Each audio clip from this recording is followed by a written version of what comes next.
जय श्री राम। बहुत बहुत स्वागत करता हूं आप सभी का एक बार फिर से अपने YouTube चैनल पर। मैं पंडित आशीष शर्मा।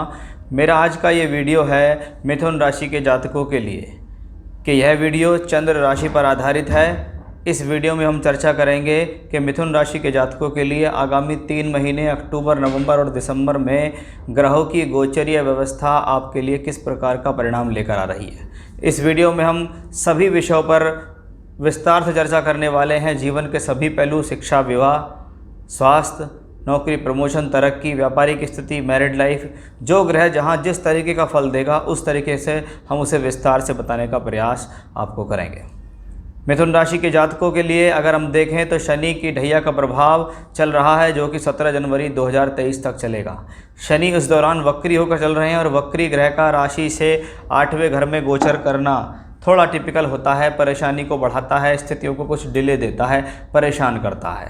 लेकिन यहाँ आपके लिए एक अच्छी खुशखबरी है कि 23 अक्टूबर के बाद शनिदेव वक्री से मार्गी हो जाएंगे और मार्गी होकर इनकी जो राह है, इनकी जो आगे का पथ है, वो यहाँ से अष्टम से निकलकर कुंभ राशि की तरफ चलना शुरू कर देगा।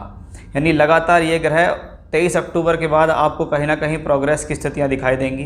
23 अक्टूबर के बाद इन ग्रहों की स्थिति आपके लिए कहीं ना कहीं सुचारू रूप से अच्छी हो जाएगी। शनि आपके लिए पहले के मुकाबले कुछ बेहतर अच्छे हो जाएंगे, क्योंकि यहाँ पर अष्टम में ही रहेंगे। बस हाँ, वक्री से निकल जाएंगे। यानी डिले जो कार्य हो रहे हैं, जो कार्य अड़चनों से भरे हो रहे हैं या जिनमें अटकाव हो रहा है, रुकावट आ रही है, वो सब सॉल्व होती दिखाई यहाँ देगी।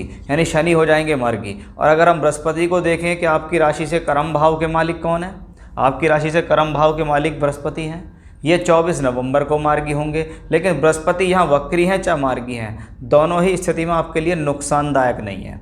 दोनों स्थितियों में आपके लिए ये प्लेनेट किसी भी प्रकार से प्रॉब्लम नहीं दे रहा, क्योंकि राशि से दशम में है, हंस योग बना के चल रहा है, अपनी ही राशि में है, केंद्र में है और वक्री है, इसलिए प्रबल है। यानी अब देखें तो बृहस्पति वक्री हो चाहे मार्गी, दोनों तरह से आपके लिए किसी न किसी प्रकार से धन के साधन बनाने वाला ग्रह ये बन रहा है, क्योंकि बृहस्पति यहाँ दशम से बैठ के धन भाव पे दृष्टि देते हैं। इसका मतलब ये ग्रह किसी न किसी साधन से धन दिलाता है। अब इस धन की स्थिति कितनी ज़्यादा मजबूत होती है, ये निर्भर करता है आपकी राशि के लॉर्ड पे कि आपकी राशि है मिथुन, मिथुन के स्वामी बुध। जितना ज़्यादा आपकी राशि का लॉर्ड गोचर में स्ट्रांग पोजीशन में चलेगा, अशुभ प्रभाव से दूर रहेगा, शुभ ग्रहों के साथ होगा, धनयोग राजयोग में होगा, उतना ज़्यादा आपके लिए फेवरेबल समय होगा।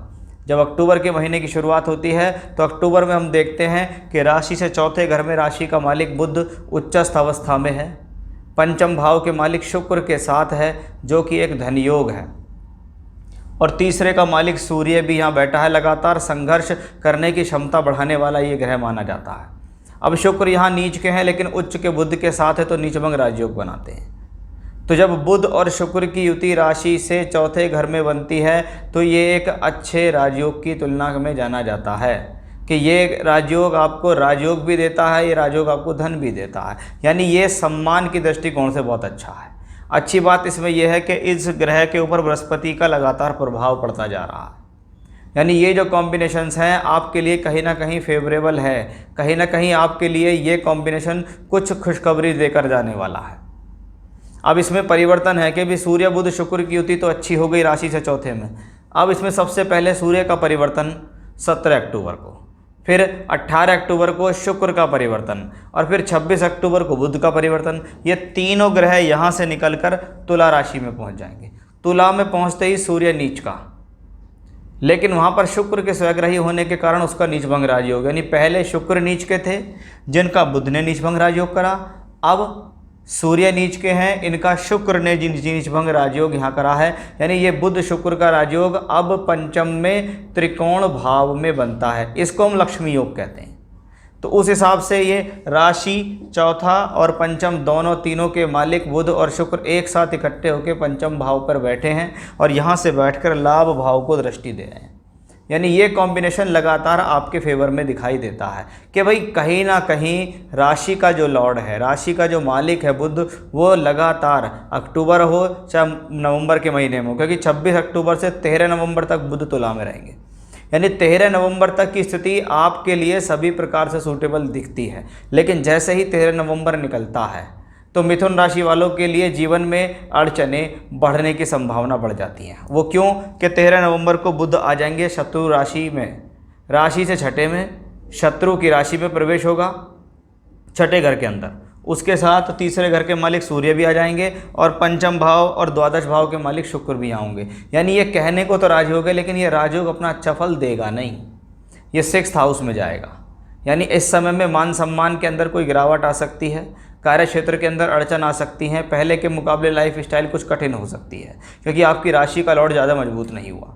दूसरा, शुक्र भी यहाँ पहुँच जाएंगे जो पंचम के मालिक हैं, क्योंकि बुध चौथे के मालिक होकर भी यहाँ जाएंगे। तो ऐसे समय में किसी भी प्रकार का क्रय विक्रय, भूमि जमीन जायदाद प्रॉपर्टी को लेकर मत करना, कोई वाहन मत खरीदना, कोई इन्वेस्टमेंट मत करना, अपनी हेल्थ का ध्यान रखना, झगड़े झंझट कोर्ट कचहरी से दूर रहना। तीसरे और द्वादश के मालिक शुक्र सूर्य का संबंध है, वाहन चलाने में भी सावधानी रखना, अदरवाइज़ आपको कोई चोट लग सकती है, आपको कोई एक्सीडेंट हो सकता है।